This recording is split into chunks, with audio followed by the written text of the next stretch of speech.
Assalamualaikum warahmatullahi wabarakatuh. Semangat pagi anak-anak. Hari ini pertemuan yang ke-12. Kita akan membahas tentang bagaimana mengonstruksi teks ceramah. Pada pertemuan yang lalu, Bu Soraya sudah membahas tentang pengertian dan juga strukturnya. Dilanjutkan dengan pertemuan yang ke-11, ada Bu Inayah yang sudah menjelaskan tentang kaidah-kaidah kebahasaannya. Selanjutnya hari ini kita akan belajar bagaimana mengonstruksi teks ceramah. Oke, perhatikan, apa sih sebenarnya mengonstruksi itu? Ini dari kata dasar konstruksi. Mengonstruksi berarti kita membuat atau kita menyusun sebuah teks ceramah. Untuk bisa menyusun teks ceramah, maka kita harus memperhatikan atau kembali kita mengingat apa pengertiannya, bagaimana strukturnya, serta bagaimana kaidah-kaidah kebahasaannya. Jadi, anak-anak sekalian, sebelum kita melakukan kegiatan mengonstruksi teks ceramah, maka terlebih dahulu kita harus mempelajari beberapa hal sebagai berikut. Yang pertama, yakni tentang struktur teks ceramah. Sebagaimana yang sudah disampaikan oleh Bu Soraya pada pertemuan yang ke-10, ada 3 struktur teks ceramah. Yang pertama, pendahuluan, kemudian ada isi, dan ada penutup. Pada pendahuluan, ada pembuka, ada pengantar, dan seterusnya. Ini semua sudah disampaikan pada pertemuan yang lalu. Silakan dibuka kembali materinya. Dan kemudian yang minggu lalu, Bu Inayah sudah menjelaskan mengenai kaidah kebahasaan. Secara garis besar, ada 6 kaidah kebahasaan. Di antaranya ada kata ganti orang. Bisa orang pertama, bisa orang kedua. Misalnya mengatakan saya. Saya berarti kata ganti orang pertama. Atau kita. Nah, ini juga kata ganti orang kedua jamak. Atau kami, dan lain sebagainya. Kemudian ada kata sapaan dan seterusnya. Ini semua sudah disampaikan pada pertemuan-pertemuan sebelumnya. Jadi harus kalian buka kembali materinya. Nah, selanjutnya yaitu kita membahas tentang bagaimana langkah-langkah menulis teks ceramah. Yang perlu diperhatikan adalah yang pertama, kalau kita mau membahas tentang teks ceramah, kita tahu bagaimana strukturnya, kita sudah tahu bagaimana kaidah kebahasaannya.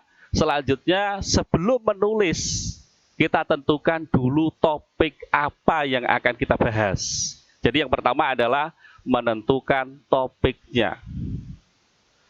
Apa bedanya topik dengan tema? Jadi kalau tema itu sifatnya masih umum.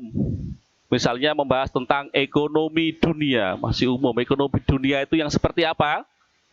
Maka harus lebih spesifik, harus lebih khusus. Misalnya membahas tentang ekonomi koperasi. Jadi ini masuk namanya topik karena sudah spesifik ke koperasi. Atau membahas tentang masalah agama. Masalah agama ini masih umum. Maka harus ditentukan topik yang lebih spesifik, misalnya tentang Maulid Nabi. Nah, ini ada Maulid Nabi yang diperingati pada bulan ini, atau Hari Santri yang diperingati pada bulan ini juga. Ada juga bulan bahasa dan lain sebagainya. Ini lebih spesifik seperti ini dinamakan dengan topik.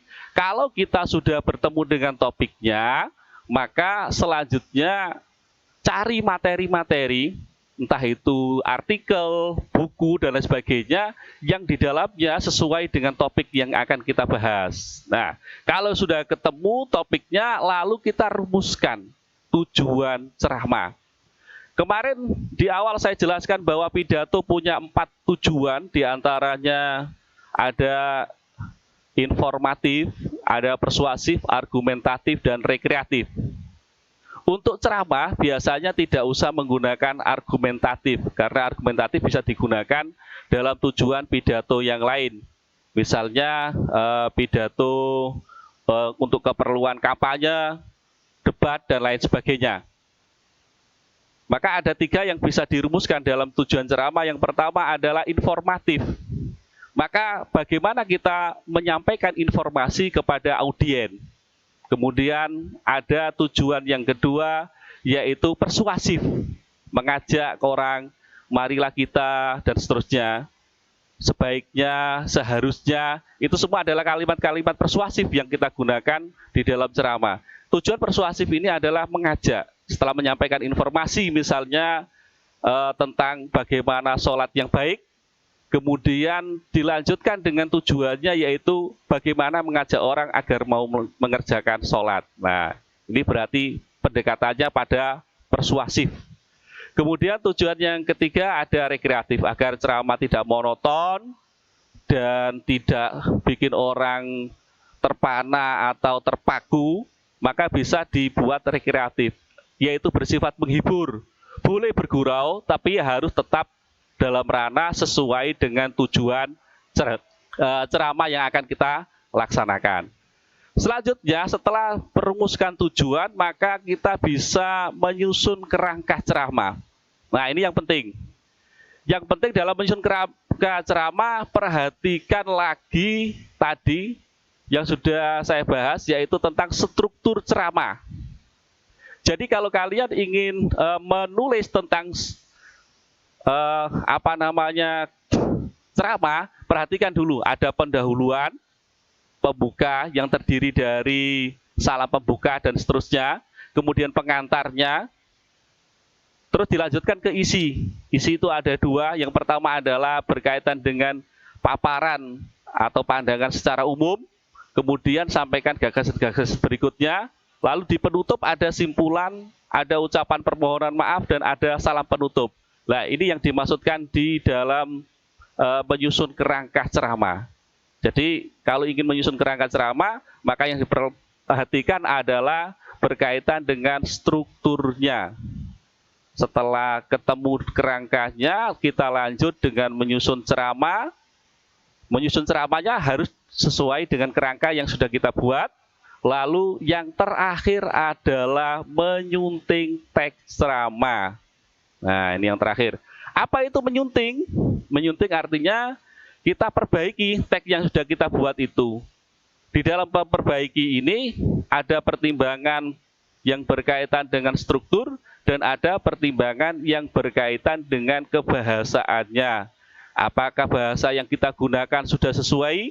Istilah-istilah yang kita pakai apakah sudah sesuai dengan topik, sesuai dengan tujuan tentunya. Kalau sudah, maka di sini ada beberapa langkah menyunting. Perhatikan. Yang pertama yaitu mengonstruksi, menyusun atau menulis. Setelah ditulis kemudian ada bahan-bahannya yang harus disiapkan, diantaranya adalah buku Kamus Besar Bahasa Indonesia atau buku yang berkaitan dengan pedoman umum ejaan bahasa Indonesia, biar nanti apa yang kita sampaikan sesuai. Selanjutnya kita harus memperhatikan bahan suntingan secara cermat, baik itu berkenaan dengan cara penyajiannya, isinya, maupun berkaitan dengan kaidah-kaidah kebahasaannya. Dan yang terakhir adalah, ini sangat penting, bahwa setiap apa yang kita buat itu kan belum sempurna. Setelah kita sunting, kita perbaiki, yang terakhir, setelah kita memperbaiki kesalahan-kesalahan yang terdapat pada teks yang kita buat itu, harus kita revisi. Nah, kalau sudah direvisi, ditulis kembali, jadilah teks ceramah yang siap untuk disampaikan di depan umum. Baiklah anak-anakku sekalian, semoga kalian tetap sehat dan bersemangat. Selanjutnya, perhatikan tugas mandiri untuk hari Selasa yang akan datang. Tugasnya gampang, yaitu carilah contoh teks ceramah, lalu suntinglah sesuai struktur dan kaidah kebahasaan teks ceramah. Untuk contoh sudah saya sampaikan di Taruna Sinau. Kalian tinggal mengunduhnya, melihatnya, mengopasnya, sudah ada. Tetapi teks yang ada di sana belum sempurna karena belum disunting. Nah, tugas kalian adalah menyuntingnya.